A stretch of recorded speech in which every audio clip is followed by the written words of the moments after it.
to some developing news in the New York City subway shooter. This is some video of police arresting. All right, this guy right here, man. This guy right here is the Brooklyn shooter. Something was really wrong with this dude. I don't know what the hell going on with him, but he, you know, I gotta say a few things about this guy. This guy, he had, it was too much TV. He felt like, you know, this is what the TV does to you. It makes you turn into this kind of person. It pushes propaganda. And this guy right here fell into the left-right divide, whatever thing, suppressed and held down by the man. 62-year-old Frank James. He is the man police say terrorized passengers on a Brooklyn subway.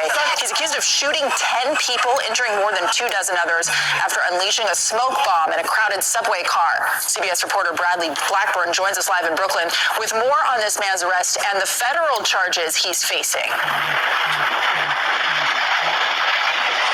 Sarah, he will be in federal court tomorrow.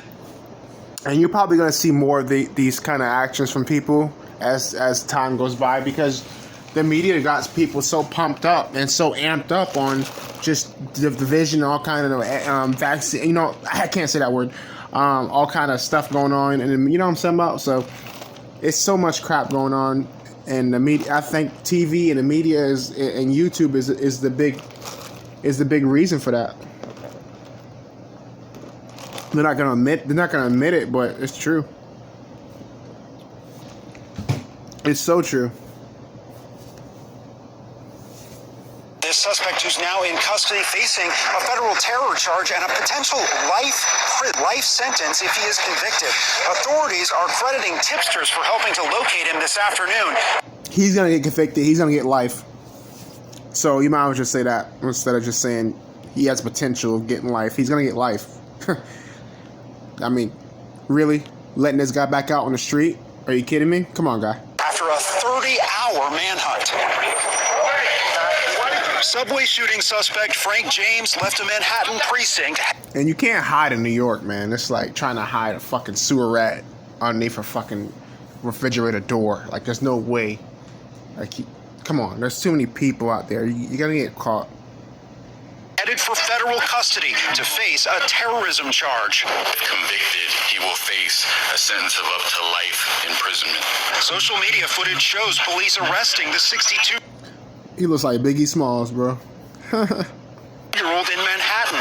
The manhunt came to an end after the suspect called police on himself with his location, according to law enforcement. Bruh, okay, number one, how do you do failed terrorist, whatever attack that you allegedly call it? How do you do that and fail miserably, and then you call the cops on yourself? You know what? That's sad. If you failed that bad and you call the cops, you know what? Just come get me. I suck at my job. I talked all this shit on social media, then I actually did it, and I sucked at it, and I got away, and then I was like, I didn't even kill nobody. Let me just lock myself up. Let me just call the police on myself for how stupid I am. That is retarded. But this is what we live amongst. This is the kind of people we live amongst. We live amongst people that think and act this way. This is why there's so many accidents on the road, because you got stupid people like this behind the wheel. Sources. Nearby, a good Samaritan recognized James and went to help catch him. I see the people walking next to him. I thought, guys, be careful. Keep far from him. Maybe he's gonna do something. Suspect's social media posts as they look for a motive. They say he detonated a... Okay, he was acting way too dramatic. I mean, he was just trying to get... Like, if you want to get noticed that bad, just get a TikTok. I mean, seriously, you don't have to, like, be screaming, oh, he was like... I mean, come on, dude. Just lower your fucking voice and talk to the camera. We understand what you're saying. Just lower your voice. Golly. A smoke bomb inside the subway car, then started firing into the crowd. The CBS station in New York obtained exclusive video that appears to show James walking down a Brooklyn street hours before the... Seriously? You don't have a fucking job? You just have to, this is your job to just make people's life a living hell. Damn, man. just throw your life away for some stupid, senseless, stupid shit to try to prove a point. Like really, you reached the end of your, like, what was the whole point? Like, what was the whole, like, seriously, you would think you would just be helping people in life instead of just doing stuff like this, evil acts like this, just trying to hurt people, just trying to just shoot as many people as you possibly can. And I was like, what's the point? What point did you prove? You just failed. The only point he proved is he failed at life. That's the only point he proved. And he didn't prove nothing. Seriously. But this is what we live amongst. People, I think, and act like this. They think this is the right thing to do. It's crazy. The attack. He has the same black cart that he has later recovered on the crime scene. Investigators say James has a long list of arrests in New York and New Jersey. His arrest history in New York is 9 prior arrests, dating from 1992 to 1998. Police say after the shooting, James got away simply by boarding another train in this subway station. Today, we spoke to a commuter who says he was also on that train. What is it like for you to know that this guy that fired 33 shots, injured 10 people, might have been in your car or pretty close? It's scary, man.